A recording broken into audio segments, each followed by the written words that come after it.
কাকা বুঝে আইসে আইসে দু তিনজন লোক আনছে। আমি যেভাবে ওই মাধ্যম থেকে খবর শুনতে পাইছি যে আমার বসত বাড়ি ঘর নাকি আমার ভাই বেড়ার সকলে মিলিয়া ফিরা দিচ্ছে, ঘটনা সত্যতার জন্য আমি গ্রামের স্থানীয় লোকজনের কাছে আমি খোঁজখবর নিলে ঘটনা সত্য বলে প্রমাণ পাই। সাংঘর্ষিক হওয়ার পরে আমাদের বিরুদ্ধে একটা মিথ্যা মামলা করে। মিথ্যা মামলা করার পর আমরাও পাশাপাশি আবার তাদের বিরুদ্ধে একটা মামলা করি। 4 দিন যাবৎ আমি বাড়ি ছাড়া, আমি আগাম জামিনের জন্য ডাকার চেষ্টা করতেছি।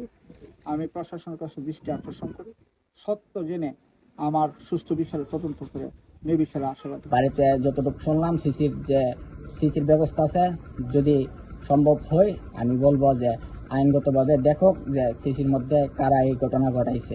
তারা সন্ত্রাসী লোক নিয়ে সেরা এরকম কাজ করতেছে, বহিরাগত বহুত লোক আইনে তারা বাড়ির মধ্যে অত্যাচার অনাচার করতেছে। আমরা প্রশাসনের কাছে সুস্থ বিচার চাই।